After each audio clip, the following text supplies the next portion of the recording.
Yo, selamat datang di channel baru.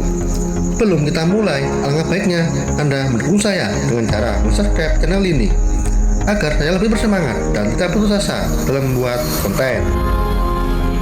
Pada kesempatan kali ini, saya akan melanjutkan alur cerita light novel Dentista Raken, Desita, volume 4, part akhir. Tanpa berlama-lama, langsung saja kita mulai.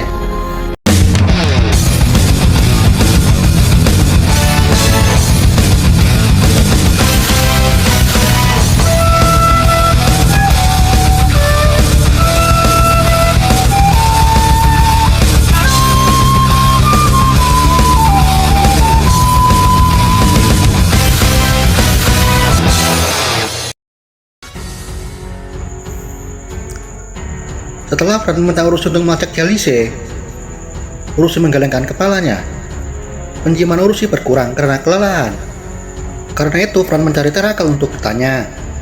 Namun Terakal sudah menghilang, bahkan Amanda juga terkejut sejak kapan dia menghilang. Urusi memberitahu Terakal berdiri berjarak 50 meter dari Fran. Terakal menggerutu sebelum dirinya menghilang. Sial, anjing bodoh itu selalu menghalangiku. Amanda dibuat tercengang saat melihat menghilangnya Terakal. Fran memberitahu bahwa mantra yang digunakan Terakal itu sama dengan mantra yang digunakan Linford, dan mantra itu masih berhubungan dengan pelayan iblis. Bagi Fran yang terpenting saat ini adalah Jelise.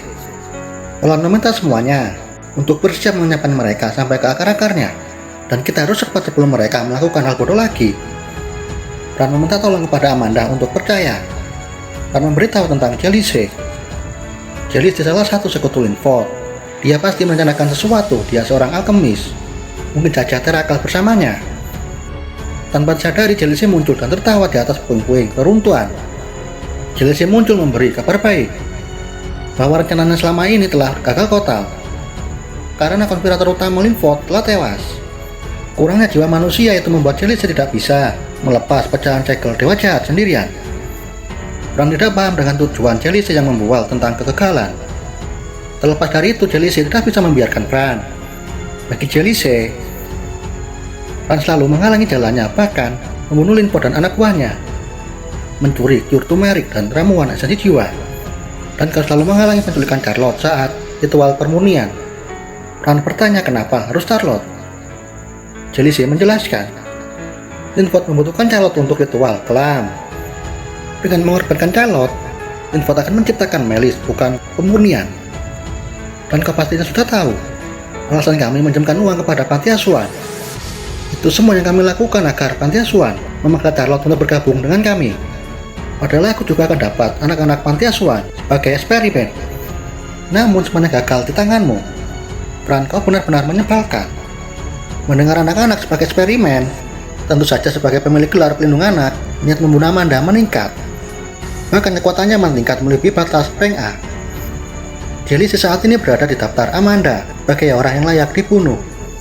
Kata-kata akan menciptakan iblis lebih banyak dan mengumpulkan banyak jiwa, lalu melepas pecahan segel dewa jahat adalah kata-kata terakhir Jelise sebelum melarikan diri. Fran yang tahu Jelise akan melarikan diri, Fran menggunakan pergerakan seketika. Sontak Jelise terkejut dengan Fran yang tiba-tiba muncul di belakangnya. Fran menebas leher Jelise, namun Jelise menghilang lebih cepat dari tebasan Fran. Fran menggerutu. Sial, kemana dia lari? Siso merasa Jelise tidak menghilang, melainkan mencair meresap ke dalam tanah. Dia tidak menggunakan space time magic. Dengan kata lain, Jelise masih berada di sekitar wilayah pertempuran. Urusi melacak keberadaan Jelise, namun sangat mengejutkan, aroma Jelise juga ikut menghilang. Fran frustasi. Sial. Untuk sementara Fran melupakan Jelise. Fran bergerak menyisir seluruh kota untuk memantai iblis yang tersisa. Atas perintah Master Guilgamot, para petualang berpisah dan menyisir kota Bulbala. Di tempat lain diperlihatkan Jelise yang sangat lega bisa lepas dari tebasan Fran. Jelise tidak menyangka ras lemah kucing hitam adalah kunci dari semua kegagalan rencananya. Jelise mengakui darahnya seketika membeku saat Fran yang tiba-tiba muncul di belakangnya. Dia muncul tanpa peringatan dan menebas leher orang tanpa ragu. Jelise merasa bahwa dirinya yang menang karena Jelise berhasil melarikan diri dari Fran. Jelise tertawa. Namun pada saat yang sama, Jelise dibuat gemetar. Serangan Fran berhasil menggores leher Jelise sebelum menghilang. darah mengucur dan luka yang kena racun. Namun Jellice seorang alkemis. Tentu saja dia sembuh dalam sekejap. Pagi menjelang setelah Fran dan Furlan membantai iblis yang tersisa. Kontes memasak dibatalkan karena banyak orang yang mati. Fran membagikan dengan gratis roti karinya kepada semua orang yang mau memakannya. Ya, walaupun tidak ikhlas, tapi ini harus dilakukan. Trio gadis bawaan Fran, mereka melakukan tugasnya dengan sempurna. Banyak orang hadir, tidak hanya rakyat jelata, tapi juga para bangsawan. Fran menyerahkan semuanya kepada bawahannya, karena Fran akan menemui dua bangsawan. Saat sampai, Fran disambut dengan tangisan dua bangsawan yang senang melihat Fran baik-baik saja. Isu berpikir tentang Pangeran Paul yang ikut menangis. Kenapa lelaki menangis? Apakah dia jatuh cinta kepada Fran? Dengan muka memerah, Isu berhenti memikirkan hal itu. Fran mendapat banyak pertanyaan dari dua bangsawan setelah identitas Isu terbongkar. Dua bangsawan tahu bahwa Isu adalah pedang yang bisa berbicara. Setelah tahu semuanya, dua bangsawan tidak percaya bahwa semua masakan yang sangat lezat itu masakan dari pedang. Isu meminta dua bangsawan untuk merahasiakan tentangnya. Jika identitasnya terbongkar, itu sangat berbahaya karena konsekuensinya lebih sulit dari pertempuran. Jadi ada 5 orang yang sudah tahu tentang Siso. Pertama Garus, Amanda, William, dan dua bangsawan. Siso sangat khawatir dengan anak-anak mati asuhan, tapi Amanda juga ada di sana. Tapi Fran, bagaimana jika persatuan Koki hancur? Mendengar Koki, seketika Fran berdiri, tegak dengan mata terbelalak. Bagi Fran ini darurat tingkat absolut. Jika Koki hancur, karya akan gagal jadi masakan nomor 1 di dunia. Bahkan Fran sampai lupa perselisihan kecil dengan Mekam, Pak Tua juri kontes memasak. Fran bergegas menemui Mekam dan menyodorkan sepiring roti kare. Duel skala kecil dimulai. Fran mulai berkeringat dingin. Fran sangat lega setelah tahu hasilnya. Roti kare makanannya sangat lezat, dibuat secara luar biasa hati-hati dan orsinil. Namun Mekam sangat menyesal karena kontes memasak berhenti di tengah jalan. Walaupun demikian, Mekam sangat yakin roti kari akan membawamu ke final. Berpikir tentang makanan, Siso teringat saat pertama kali baru datang di kota Bulbala. Sejak tiba di kota Bulbala, Siso jarang menyerap kristal. Sedangkan level Siso terus naik tanpa pasokan yang cukup, itu akan sangat sulit bagi Siso menggunakan skill seperti skill King Cobra, Danger Venom Lord Fang, dan Nether King. Fran pun bergegas menuju kuil Lucial menemui Rengil. Fran membeli batu kristal dengan harga 6 juta koin emas, 5 batu kristal tingkat ancaman B, dan 2 lainnya tingkat C. Siso berharap batu kristal ini memiliki skill yang sangat unik. Setelah itu 30 menit kemudian, Fran berada di restoran terkutuk Dragonhead. Fran bersama dengan keempat bawahnya. Mereka berbicara tentang alkemis baru yang akan membangun kuil di sini. Mereka semua alkemis yang sangat hebat, namun akan dibatasi kegiatannya agar tidak ada insiden seperti para iblis. Mereka juga mendengar tentang rumor bahwa ini adalah awal kebangkitan dari si jahat. Keempat bawahan Fran berdiskusi dengan serius tentang si jahat. Mereka semua frustasi saat melihat Fran.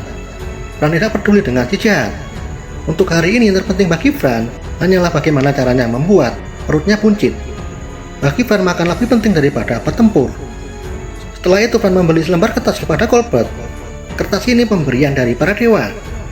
Colbert menangis saat tahu isi tulisan kertas itu. Isinya adalah resep roti kare. Dengan itu makan bersama telah selesai. Fran terus mengoceh sepanjang jalan tentang apa aku juga tidak tahu. Saat sampai di penginapan, Fran mengeluarkan ke 5 kristal yang baru dibeli dari Rengil. 5 kristal berjumlah 15.000 poin. Bahkan Siso mendapatkan skill langka setelah menyerap ke 5 kristal. Di antaranya skill Frost Magic, Steel Magic, dan Moonlight Magic. Setelah itu Fran akan menemui calon sebelum berangkat ke Ulumut. Pagi menjelang, semua orang berkumpul di gerbang kota Bulbala, termasuk dua bangsawan. Mereka semua mengantar kepergian Fran yang melanjutkan petualangannya menuju Ulumut. Semua orang menangis, semua orang ingin Fran tetap tinggal di sini. Fran menenangkan semuanya bahwa ini bukanlah perpisahan. Dengan berjanji Fran akan kembali ke Phileas dan Bulbala. Fran melompat menaiki Urusi lalu terbang menuju Ulumut. Sampai jumpa dan selamat tinggal. Tetesan air mata menemani kepergian Fran. Fran menghapus air matanya lalu menatap langit. Bagi Fran, suasana cerah adalah hal tepat untuk berpetualang, mencari pengalaman baru, petualangan baru, dan teman baru. Seorang anak yang selalu sendirian, bahkan menjadi budak setelah ditinggal kedua orang tuanya mati, kini punya banyak teman. Namun hal yang menyenangkan membuatnya bahagia itu harus kandas pada ambisinya. Sebagai ras terlemah kucing hitam, Fran harus berevolusi. Memang dunia ini sangat kejam, namun Fran menemukan kebahagiaan setiap perjalanannya. 5 hari lagi Fran akan sampai di Ulumut. Seperti apa Ulumut, seperti apa Dungeon Ulumut. Fran sangat menantikannya. Volume 4 berakhir di sini dan kita lanjut di volume 5. Dan terima kasih sudah menonton.